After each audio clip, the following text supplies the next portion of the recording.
Hello, hello. What's going on, people? Last night, UFC Fight Night, Cannonier versus Strickland wrapped up. And we're going to go over my picks, do a full card breakdown, and yeah, see, I didn't do as well as last time. My average is still okay because of how well I picked the first card, but I was very underwhelmed with my own performance last night in my picks. We went 7-6 in total. There were a few that I was awfully close to picking the other way, and the reasons they ended up winning were the reasons that I gave for almost picking the other way. But we're going to start from the bottom of the card. Sergey Morozov and Journey Newson. Yeah. I feel like this somewhat went the way that I spoke about in my picks video. Journey Newson, in my opinion, kind of fights like if Michelle Watterson were a man. He throws shit from way too far away. He likes to throw a lot of spinning stuff for whatever reason, and it's never anywhere near. And he essentially just got dominated. Manel Kopp. Goddamn, that was a good fight.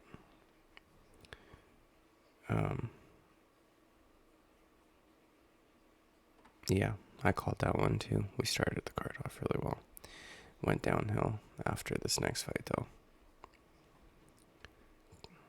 Called this one as well. Went exactly how we spoke about. Brian Battle took it on short notice. He probably just wanted a paycheck before Christmas. Fakhridanov is a savage. Total domination. Can put you down with a punch, or he can pick you up and slam your back to the mat. This is the first fight I got wrong here. Rafa Garcia versus Mahashati. I did not expect Mahashati to have literally zero takedown defense whatsoever. It was like he didn't even know what to do. When Rafa Garcia would shoot, it literally like froze him, Mahashati. And if he doesn't fix that, he's not gonna go anywhere in the UFC. I thought, because this was like his second fight or third, that perhaps we would have seen some like large improvements in certain aspects of his game, but not the case.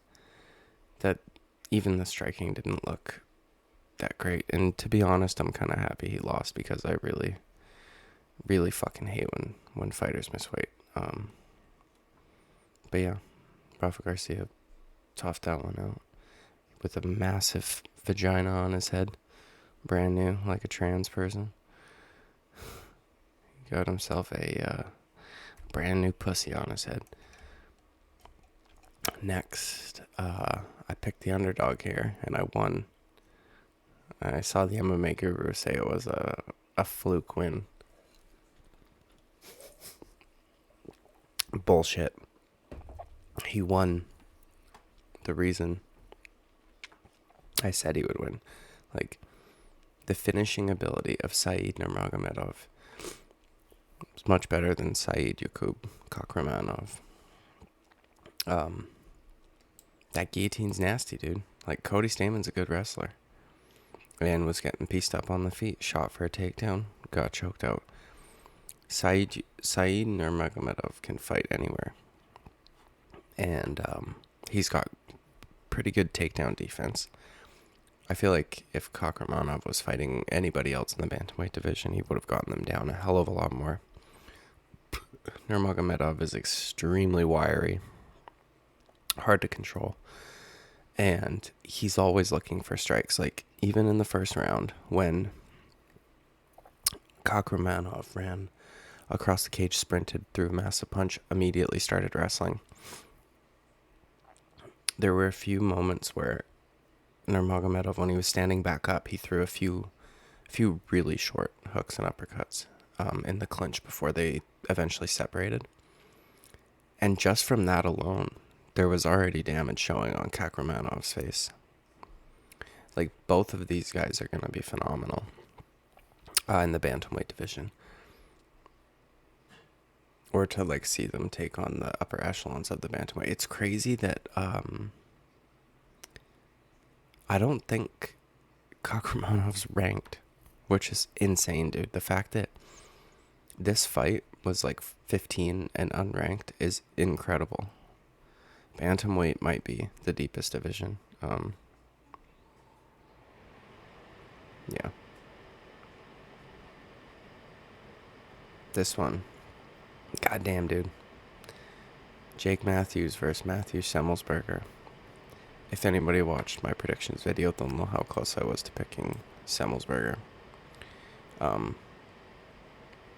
I literally came back to it. It was the last fight that I picked on the video because I was so torn. Because while Jake Matthews does look good, or has looked good in his last few fights, I said it, he's sloppy. Like, when he gets the finish, his hands look crisp. But if you're just speaking from a strictly technique perspective, his hands are way too slow to get back up to his head when he's throwing a punch. And it showed, dude. He got dropped like 3 or 4 times.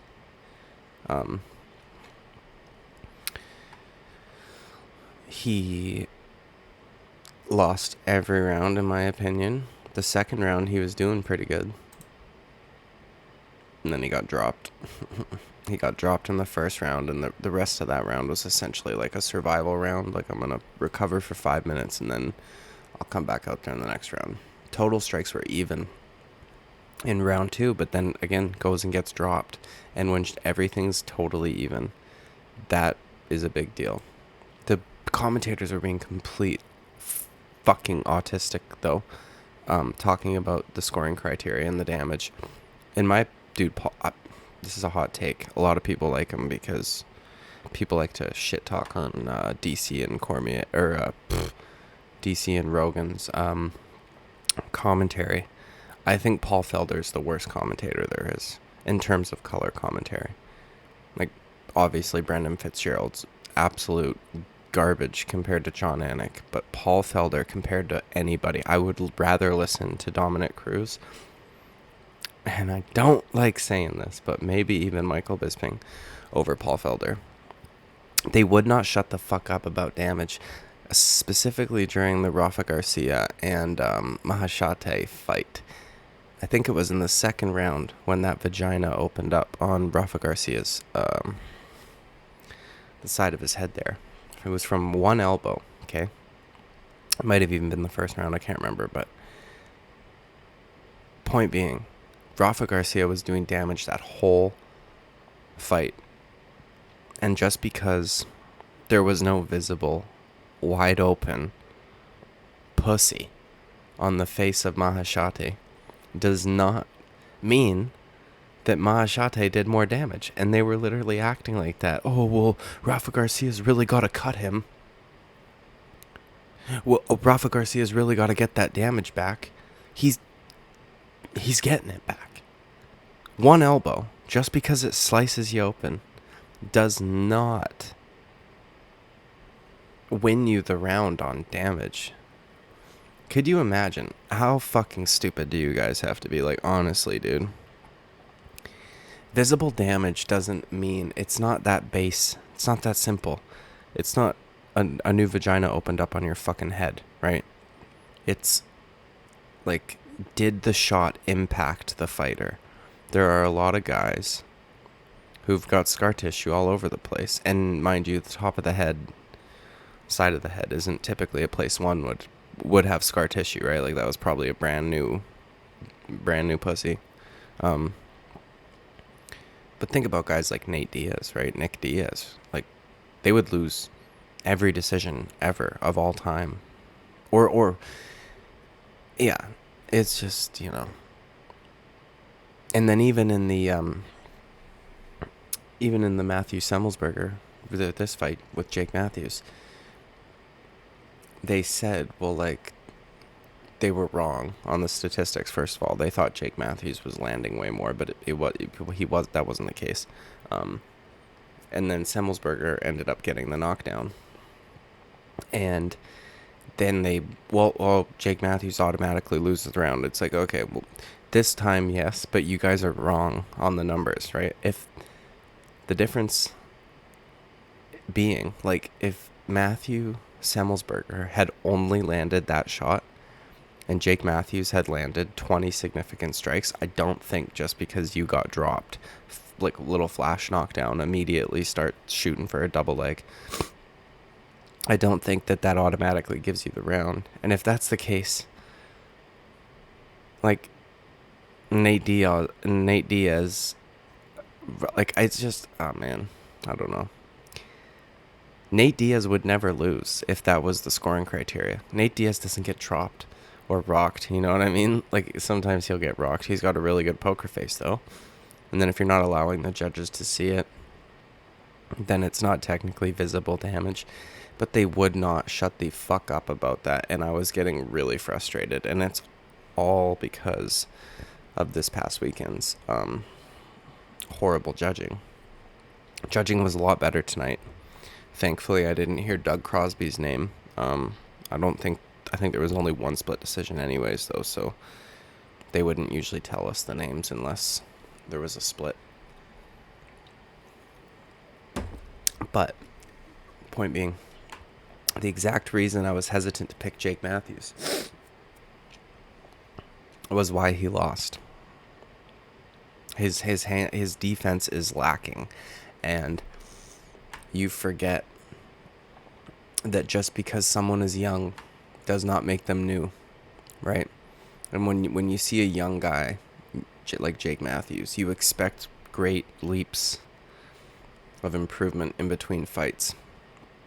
But the problem is, much like Paddy Pimblett, the age might not be the determining factor there.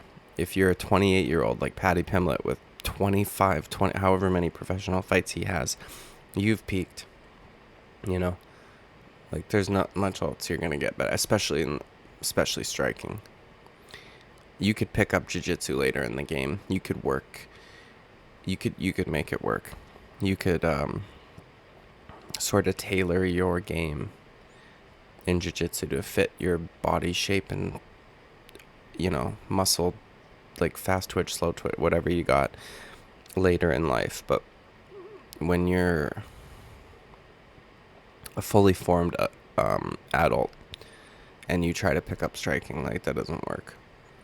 And Matthew Semmelsberger looked clean, man, and apparently the dude's got fucking concrete for hands, so good on him. Great win, huge underdog. He must have felt fucking awesome. Another fight where I was not expecting. I should have, though, because it's women's MMA. Cheyenne Vlismas has 0 takedown defense, and honestly, like, put herself in bad positions multiple times, and it was frustrating the fuck out of me. Why on earth are you, like, engaging in the clinch and then panicking immediately, and then when McKenna would take her down and get on top, she would do this thing, like, she thought she was choking her when she would like get an overhook and wrap it around her body and kind of almost like a headlock, like, but I'm talking like playground headlock, like from the side, and also their arm is stuck in there, and also she's on top of you. It was retarded. She literally has no idea what to do, much like Maheshati. When they get on the ground, they're like, oh, I didn't see this coming, even though it's mixed martial arts, you stupid fucks. Also, I've never seen a fighter enter the cage with fucking makeup on, but without a doubt she did. Cheyenne Vlismas, like, she's not, no. And honestly, her striking didn't look fantastic, which is like what it was. That's why she had hype on her. Why is my camera fucking moving around? Like, just trying to focus, I guess. Okay, whatever. Anyways, yeah. Was not a great fight. But see, at this point in the card, this is when like shit started going sideways because I had gotten 3 in a row. Then I lost one and won one, so I was 4-1. Then I was 4-2. Then all of a sudden I'm 4-3. And now, the main card. First fight, I win. Michael Olish Jacek gets the KO round 1. Fucking wicked. Cody Brundage looks like a Down syndrome. Like if Sylvester Stallone had a baby with a Down syndrome woman. Yeah, not much to talk about there. We'll move on. Drew Dober versus Bobby Green. Now, I remember when I made the picks video, I said I reserve the right to change my pick. And I never did, so I don't get any credit. But when I saw that interview with Bobby Green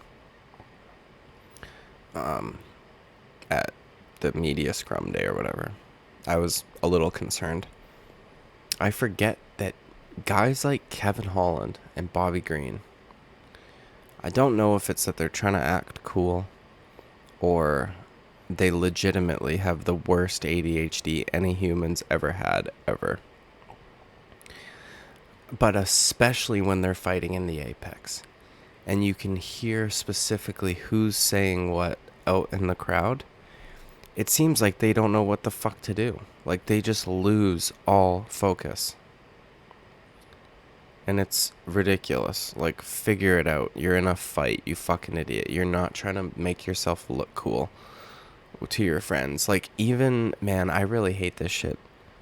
And I don't like doing this because I like Kevin Holland for the most part. But when in his fight versus Wonderboy, when he was going around the octagon, and this wasn't in the Apex, this was in a full-on fucking sold-out arena.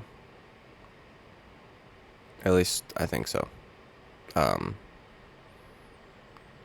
telling people that my hand's broken. Talking to like Jamal Hill and shit. Ah, shit, broke my hand. Like, fucking shut up, dude. Go fight.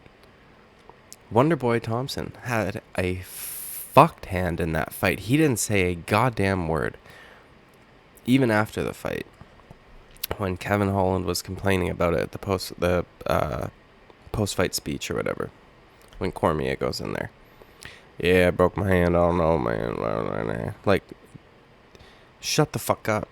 You know how many guys break their fucking hands and don't say a goddamn thing, dude? Wonderboy Thompson didn't say a thing until he had a picture in the x-ray back. His hand looked just as, if not worse, than Kevin Holland's, and he didn't fucking say shit about it.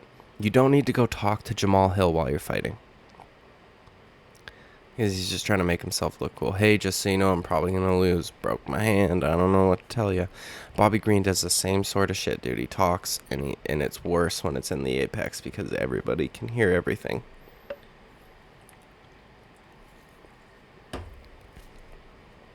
And he got fucking flatlined. But when he was giving that goddamn speech about drugs or whatever the fuck, it legitimately reminds me of like a schizo. Like, they have thoughts where, like, flight of thought or whatever, like they'll say one word and then they start a sentence based on that one word, but like a different meaning of that word, and then they just continue to go on and on. Drugs, man. And then wouldn't shut the fuck up about it, and then was accusing Islam Makhachev of being pumped full of steroids since childhood in Russia, which might be true. But yeah, good for Drew Dober, man. Flatline the boy. I like Drew Dober. I didn't pick him though. But at this point now, we're 5-4. Like, it just crept closer and closer. We started the night real good, but Julian Erosa, I didn't think would want to get beat up by a vegan, but apparently he's a bitch who likes to get head kicked by vegans. So, yeah. I didn't pick Alex Caceres because he's a vegan and he's got one of the worst records in UFC history. Like, I don't understand how he fucking keeps getting wins, dude. But whatever. Good for him. Now we're 5-5, right?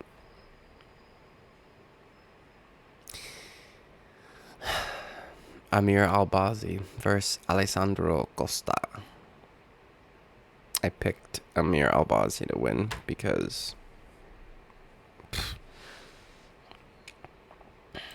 he just has been looking better than Alessandro Costa, and I don't know man. Yeah, I got a good KO, nice uppercut, sat him down and finished him off. He pretty much dominated the whole fight. So at this point we're 6-5. This fight was incredible. I really appreciated this fight. I picked the underdog. I didn't win. But that's okay. Because now we know some shit.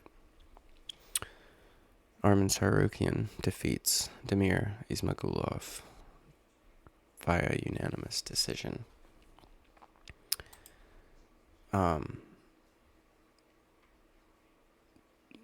Either of these men are going to be a serious problem for most lightweights.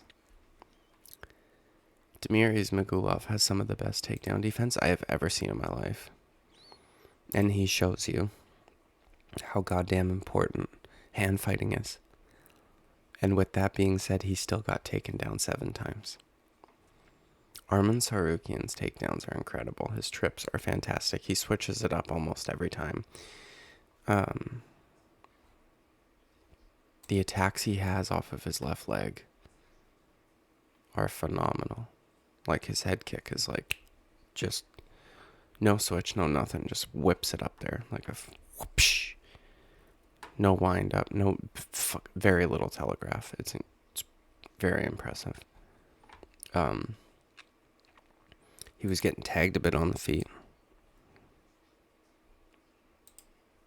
which is why I picked Ismagulov to win, because I like to favor strikers, and I thought that he might be able to get it done. There were a few times where he landed some clean shots, and I was like, damn, dude, like, they both did phenomenal shit. That was a great fight. I would be stoked to see either of these guys start to fight men in the top 10 of the lightweight. Like, I mean, there are problems for almost everybody. Tough night out for everyone. Didn't get that one, but that's okay. Great performance by Arman Tsarukyan. All right, main event. Jared Cannonier versus Sean Strickland. I picked Jared Cannonier because I said Sean Strickland has a lack of a kicking game, and he does. His coach was getting mad at him for not throwing the teep when Jared was in the southpaw stance. And Jared was throwing leg kicks, and I honestly think that was the difference. Because in terms of damage up top, like boxing-wise, Sean Strickland all day. Like, it was a really close fight. I honestly had no idea who won that fight at the end of it. It could have gone either way. I wouldn't have cared.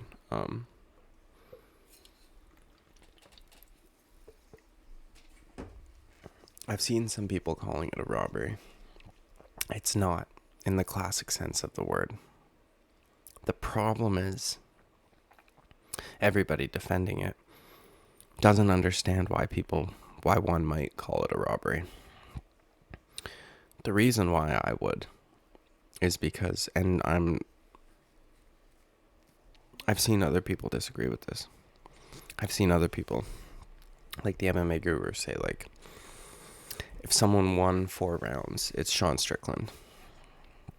I didn't see that. I don't think it was 4-1 in either direction, actually. I thought it was, if anything, 3-2. Like, it was a very close fight. Very close. Sean Strickland, from what I saw, in my opinion, started picking it up towards the end of the fight, the last couple rounds. So Well, apparently I am wrong. Maybe he just tosses in quick little... It's the jabs, I guess. Sometimes I can't see. He's got a quick jab, but... I mean, statistics don't show the whole story, but they were almost dead even on strikes every round. Yeah, I mean, that's crazy, dude. Wow. Yeah, I mean, that pick saved my night. And if I'm being honest, it could have gone either way. I wouldn't have cared. The average is still... My average is still up there because of the 9, 2, and 1 picks on UFC 282. So now we're up to 16, 6, and 1. Or, no, 16, 8, and 1, which is still over 75%. So we're going to get it back. Yeah, man. I think the standout performance of the night would have been Arman Tsarukyan. That fight was such a treat to watch, man. I really appreciated it. I love watching that shit. When two guys can actually make grappling exciting, it's quite fun. And this exact same sentiment towards Said Nurmagomedov and Said Yakub Kakramanov, they both nailed it. I mean, guy left his neck out, got choked, but in terms of the ability of both of them, and it was almost the exact same, like, the takedown defense of Said Nurmagomedov and the takedown defense of Damir Ismagulov were so fucking impressive. So impressive. And it makes me like, I can't wait to see Arman Tsarukyan taking down other guys. Like, yeah, that's it. I don't want to keep going. We're almost at half an hour here. Yeah, 7 and 6. Not bad, but not good. Wasn't too impressed by my performance. There were a few, though. Like I said, Jake Matthews I almost picked against. And Bobby Green I almost picked against. That would have made my shit a bit better, made my picks a bit better. But hey, what can you do? It is what it is. Yeah. Anyways, that's it. Like and subscribe, please. Jesus would appreciate it. Jesus wants you to like and subscribe, so do it. Otherwise, you might go to hell. Yeah. Ta-ta.